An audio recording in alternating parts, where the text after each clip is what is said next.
Hi guys! Welcome back to my channel. So for today's video ay magre-review ulit tayo ng isang lending application na nakapagpapautang daw up to 25,000 pesos. And with one valid ID and one contact reference ay pwede na tayong ma-approve sa kanila guys. So before we go on, sa mga hindi pa nag-subscribe dyan, mag-subscribe na, i-hit ang bell button para ma-update kayo sa upcoming videos and tutorials and mapabilang din kayo sa mga upcoming mga giveaways natin.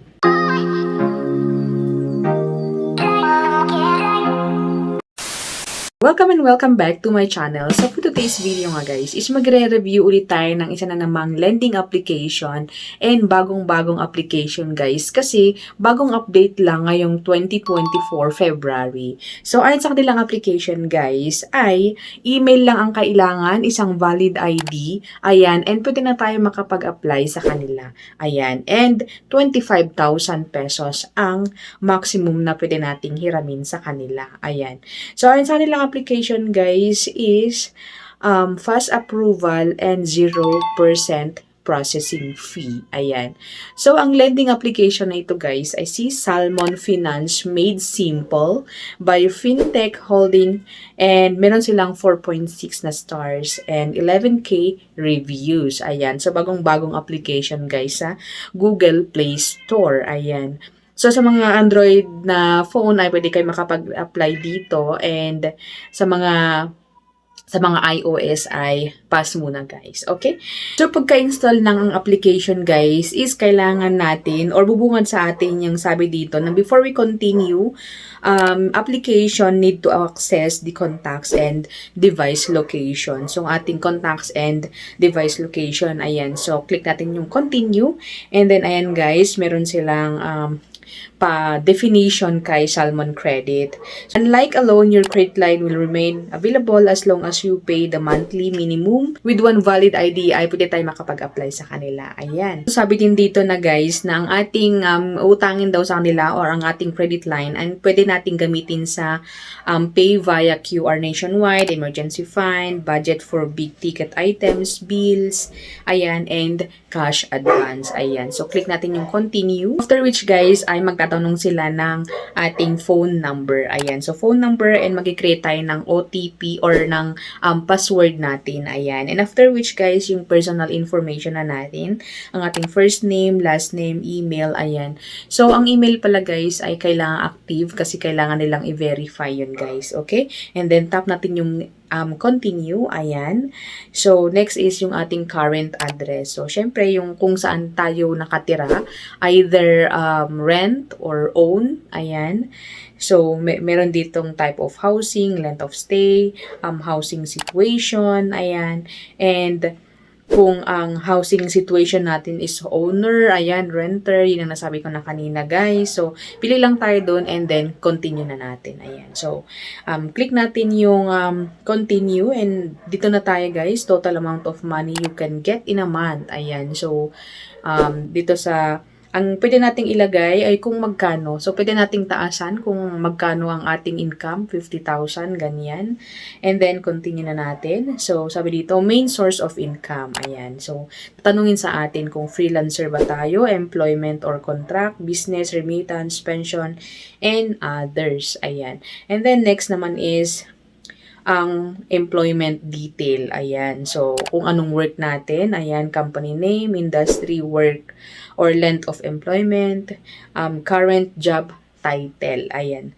So, next naman is meron din dito yung sinasabi nilang length of stay or length of employment. So, pwede nating ilagay less than 6 months, 6 months to 12 months, 1 year to 5 years. Ayan. So, meron yung mga pagpipilian. Ayan. And then, yung work address naman natin. So, ilagay natin ang work address. Ayan. So, syempre, province, city, barangay, and then street name, street number. Ayan.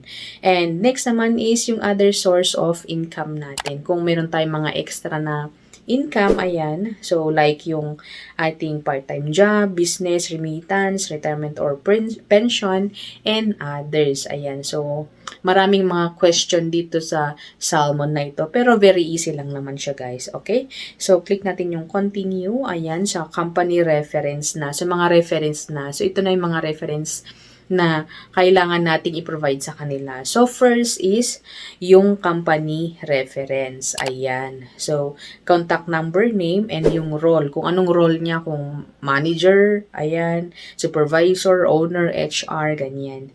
And then next naman na reference is yung personal. So, two lang yung kailangan sa kanila. So, company reference and yung personal reference. Like, kapatid mo, ayan, asawa mo, or parents, ganyan. So, ilagay natin mobile number, name of reference, and yung relationship with you. Ayan. So, next naman guys is yung identity verification via face scan. So, ito na yung pa-selfie ni Mayor guys. So, sabi dito, no hats, be in a well environment, get ready for flashing lights. So, yun guys, dapat wala daw yung hat, wala tayong hat, ayan. So, walang flash pag magpipicture, ayan. So, next naman guys is yung identity or yung ating mga ID, ayan. So, ID to verify, ayan. So, pwede sa kanila ang driver's license, passport, postal ID, unified or UMID ID, SSS, and yung PhilSys ID, ayan. So, basically, picturean din natin yun guys and then submit natin sa kanila, ayan. And then, doon na guys, ilalagay na natin ang type of ID, ang document number, first name, middle name, last name, citizenship, ayan. So, ang tip ko lang guys ay kung ano yung nakalagay sa ID natin, yun din ang ilalagay natin yun dun sa may information para mabilisan yung pag-approve sa atin. Ayan. So, next naman guys, ito na guys, reviewing ng ating application. So, in less than 2 minutes ay approve ng ating loan sa kanila. Ayan. So, ang ating first na loan is 3,000 pesos. Ayan. So, with a minimal of mga kaltas-kaltas, medyo magaan sa bulsa. Ayan. So, interest-free period up to 30 days. Ayan. And interest is 9%. Annual fee 0, processing fee 0. Hindi kagaya sa iba ng laki-laki ng processing fee. Ganyan, di ba? So, cash advance, 99 pesos. And then, late fee, 300 pesos. Yun naman ang medyo mataas sa kanila. 300 pesos yung late fee pag late tayo magbabayad. Alright? And then, yan na. So, pag-click natin ng next guys is yung kung saan nila itatransfer yung loan natin. Ayan. So, pwede sa mga e-wallet, pwede sa bangko. Ayan. So, click na natin or magpipili lang tayo or mag-e-enter lang tayo kung saan nila ise-send yung pera. Ayan. And then, next na natin guys. So, if you wish na i-next ay pwede naman mag-next. Pero, ang masasabi ko lang dito sa Salmon is medyo okay naman kasi nga maliit lang naman yung bawas and medyo magaan and wala siyang processing fee na hindi kagaya sa iba na medyo mabigat talaga sa bulsa yung mga processing fee na halos half na ng amount. Ayan.